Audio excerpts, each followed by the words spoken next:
Today, we'll be looking at how B2B is dominating in Africa, how Africa is driving monumental growth within the B2B sector, and the African entrepreneurial drive is ushering in a new digital revolution. And we'll also talk about the investment needed to fuel this growing, vibrant, and dynamic landscape. I welcome all of you here. So, we're going to get into the business part straight away, right? But I first want to talk about something else, get to know you guys better. So we know and see this huge growth that we see in Africa. It's not about the business, but African culture and how it's exploded in popularity. We now see that African culture is on the global stage. It's Afrobeats, it's fashion, I'm wearing an African designer, and art. So what has it been like seeing African culture now so ubiquitous on the main stage? And if you weren't leaders in your respective fields, what would you want to be doing professionally? We'll start with you, Gugu. Interesting question. So on the African culture side, I think part of what's driving it is the economic growth and internet penetration in the continent, which has then exposed what Africans do and how we live. But beyond that, I think, Africans take their culture everywhere they go. Whether it's in the clothing that we wear, whether we're in London, Johannesburg, we rock up as Nigerians in our agbadas, South Africans in our colorful prints. So I think taking and caring and retaining our true culture wherever we are and using the power of the internet to expose it is definitely what's fueling it. And it's good to see. Yeah. It's definitely good to see. If I were to be in a different career, oftentimes when I walk into a room, I look at the space and I start recreating the space in my head in terms of just the furnishings, the furniture, and just the decor. So I think I would be in interior designing. Oh, I look forward to that. That sounds great. Monique. So part of our desire, right, to go to the continent was to see the growth that we saw happen in the U.S. Uniworld Group has always worked in growth audiences and in markets that have been overlooked or undervalued and underserved. So we've always believed that if those are growing markets, then you need to cater to them.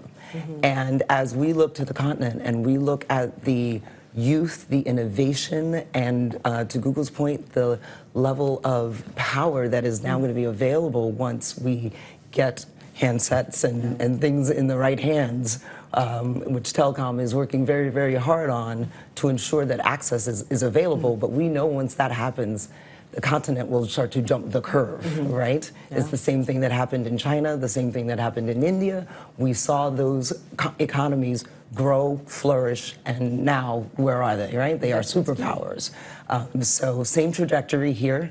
Business is going to have to pay attention, and we are honored to have opened our office in South Africa in February, and are excited to work on the continent and grow it in the same way that we've been doing here in the States with other minority-owned agencies. And if you weren't in your respective field, what else would you want to be doing? I would have been either a backup singer, or oh, I love that. Or a roadie. Okay. Yes. We might have to explore more about that later. Yeah, we can talk about that later. Sbu. Thank you, and thank you for having me on this panel. I think, isn't it amazing how accessibility is such a powerful thing? Because it doesn't mean that the culture was not there. It doesn't mean that the impact and the influence was not there.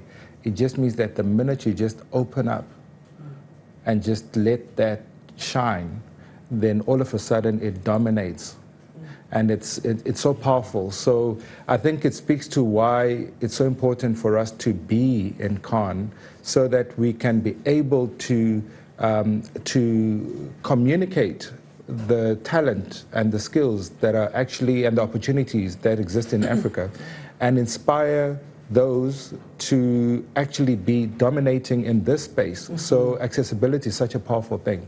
I think we are at a time where, with the penetration of mobile technology and becoming easier for people to connect, now we're starting to see the magic that has been existing all along. And it's such a powerful time for business to say, how can we grow, but beyond growth, how can we be impactful? Because growth really is going to be a consequence of whatever purpose and impact that you are bringing to whatever community you want to actually serve. So I think we've got a lot of opportunities on the African continent, problems that we can solve, and I think we have the ability, the knowledge, the skills to be able to do that if we can start collaborating together and we can start harnessing what we have to actually move our markets and our communities and our people forward. I love that. And what would you be doing if you weren't in your respective field? I know what I would say. I think I could be an artist because I actually, it's something that I really am passionate about. I like that. But she believes I should be a comedian. So you can do both. You can be yes. You can do both really well. Yes, you could be an artist, a comedic artist. So thank you for that. Thank you for sharing a little bit more about yourself. So let's go to the business side. So we know when we talk about business in Africa, we talk a lot about the African consumer story, and that's been generated through a lot of headlines. But we don't talk a lot about B2B in Africa, and this is a growing market that even has a larger spend. So companies in Africa spent some $2.6 trillion in 2015. 40% of that was in Nigeria and South Africa. Africa's B2B spending is expected to increase to 3.5 trillion with a T by 2025. Sbu, why do you think Africa is seeing such large-scale growth? What's driving that? I think we've got quite a number of great stories of African businesses that have really succeeded in their respective field, and we know that big business is not going to solve the problem of unemployment. So there are a lot more people that are looking at entrepreneurship as a way to become, to participate in the economy. And through that and the context, I mean, if we just think of the Africa Trade Agreement, what does it mean for Africa? What does it mean for businesses within Africa? How can we ensure that we're continuing to do business amongst each other as businesses? Because when one industry grows, there are these other industries that need to be supporting that. And that's an opportunity for job creation with young people that are leaving university and finding it hard to get employment.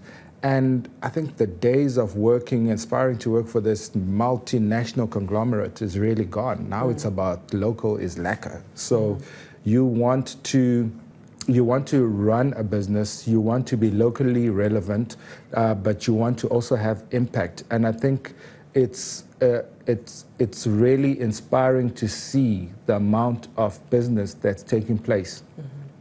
And we as large corporates are starting to realize that when you work with a local, smaller businesses and you give them an opportunity, you're literally getting more value than what you pay for, because they're so invested. You're not just a client, So the passion and energy that they put into your work, we use smaller agencies, and often happen to be in their offices after hours, and I see everybody's working, and I'm like, geez, this is such a different work ethic to what I see in larger businesses. So I think it's a great thing that there's this economy that's growing between business and business, because for a long time we've just been very driven consumerism, and now we are actually starting to talk about the business of business, I think that's a positive thing. Driving that growth. And Gugu, we see the growth in the telecom sector in Africa, and now we see even more growth in the B2B telecom market, which is expected to grow north of $13 billion by 2025.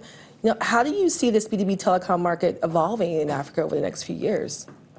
I think that's quite an interesting stat, and I think it goes back to what Sbu was saying around seeing the rise of entrepreneurship in the continent. And it's to address the social challenges that exist in the continent, and that's why most people are actually rolling up their sleeves and being part of the solution. And telecoms is one of the critical industries in driving economic growth and supported by infrastructure development. So as infrastructure develops and you have broadband becoming more pervasive, what you're seeing is that more businesses are taking a different lens in terms of how they grow. So looking at telecoms, I think the main thing is telecommunications is no longer just playing a role of connectivity and providing connectivity to these businesses, but going beyond, looking at the entire ecosystem. And what that ecosystem looks like is businesses start connecting, they realize they need to be online for them to be discoverable. But beyond that, they also are looking for solutions to be more productive. Solutions to drive efficiencies. I think with every business in the current economic climate, efficiencies is the key word. So driving efficiencies, but also looking at how they get access to markets quicker, which is the consumers of their services, and also how they connect to their supply chain, so other businesses that enable them. So I think telcos and what's going to drive the growth for telcos is playing in the entire value chain and ecosystem in terms of empowering businesses with connectivity, but also the layers on top of that, which is what productivity solutions, solutions that enable them to go to market, and solutions that enable them to connect with other businesses. I think most telcos are realizing that we need to evolve to kind of a marketplace environment where you're pulling a lot of different solutions together so that you can then add value to a business. Because I think everyone right now is looking for value-adding partnerships. And scale. No, I think that number will continue to rise even beyond the 13 billion. Absolutely. Yes. Monique, you've already touched on, excuse me, the importance of Africa to your business and even opening your office in South Africa. Why is that? You've already talked about why is Africa earmarked for your business specifically? Well, part of it was wanting to go and shepherd Black-owned businesses through a scaling model. So exactly what we've just been talking about here is part of the reason that we were so inclined to do so. We wanted to come to a market and really help independent Black agencies scale. And we know what we've been through over the last 54 years, right, in terms of scaling this business, and we know it's not always easy. If we can come in and support other people of color, and certainly, you know, Black people like us, to skip a step or two, we want to do that, right? And how do we now support the economy that is ultimately a part of a 1.3 billion person diaspora, right? That is the number of this economy of people of African descent. So there's so much opportunity, there's so much creativity on the continent and beyond, and we want to make sure that that doesn't just get trapped there either, right? We think we want to make sure we are really cultivating and helping resource so that we can start to bring some of this innovation and brands out, right? They should go global too. So not only pouring in, but then also being reciprocal in terms of taking out and giving them opportunities within the diaspora as well. Well, thank you for your leadership in making that happen. You've all talked about entrepreneurship already. Each of you have mentioned it. Just to quote Jack Ma, who is the founder of Alibaba, the global wholesale giant, he was quoted as saying, "African entrepreneurs will drive the next digital revolution." If you all could each maybe give a couple of points of how do you see African entrepreneurship evolving over time, and what are the key opportunities for digital businesses? I'll start with you, Gugu. Sure. I think the role that digital businesses have in, well, I guess, fueling the entrepreneurship drive that we see in Africa is actually to help the entrepreneurs become digital businesses themselves. So I think we spoke about the power of the internet and how it has just enabled everyone to be more connected and actually reduce the borders and the distance to markets globally. So I think the primary thing is how do we then, as digital businesses, enable other businesses that are still going through the journey and different stages of development? As you know, businesses, they start off as startups and they grow and scale up. And as they scale up, they're looking for solutions that enable them. So I think enabling them to become digital businesses by providing them the right tools is one way that we can ensure that this entrepreneurship spirit doesn't get diminished. Awesome. I have a 7 and a 9-year-old, and they are digital natives, right? That's all they know, and they do incredible things. And when you think about the youth on the continent, what, average age 18? Yeah, it's right? below 21, So, yeah. I mean, if you can just imagine what you can put in the hands of those minds that have not been tapped or even, you know, taught how to, and just give them the tools, it's going to be incredible. I think youth is on their side. I think innovation is on their side. And they've always been very, very resourceful, right? So the interesting thing is, as a culture, we tend to always reimagine and then explodes, right? So I'm very excited about arming, you know, that much energy with technology. Love that. Sbu? Yeah, I think it's almost like the microwave, because when the microwave came out, you know, no one could use it in the house or even touch it. And my mother didn't use it for anything else other than warming milk. Of course. For some time. But today, it's part of, you know, it's an appliance we use in our homes. So the mobile phone and technology is going to be the primary way in which the new markets and the young consumers are interacting with brands, which presents an opportunity. Because if I just think about our bank, we've got aspirations to grow. And our strategy is one of expanding the core through entering into a business banking space, commercial banking, and providing digital first credit solutions, right? So if you've got a business, you need funding, you should be able to speak to us, and within a matter of 4 hours, we should give you a decision, disperse the money. And on the other hand, we understand that the asset that we have is this regulatory compliance thing. But we can offer scale to a lot of entrepreneurs in the fintech space because we do not have a chip on our shoulder. If you've got a solution, a technology solution, but you need a banking partner, you can speak to us. Because ultimately, it's not us that just wants to win, it's the customer that must win. So how can we create a marketplace that connects customers within our own ecosystem? We've got users and customers, but it's funny how, you know, we've just never thought about connecting them. So how? So simple. So simple. That's what she does. That's what we're doing. That's the opportunity. Yes. And that's the work that Telkom is doing, and that's the work that we are doing, because we want to say, let's create a marketplace and an ecosystem so that you can you can trade amongst each other. You're looking for a plumber, you need someone to do your hair, you need someone to do your makeup. Hey, within my database of customers, there are people that do that. How do I expose that to customers that are also in my database that are looking for that? So yes, please elaborate. I actually have an example on that, a solution that we have which talks to exactly that. Which is the app platform.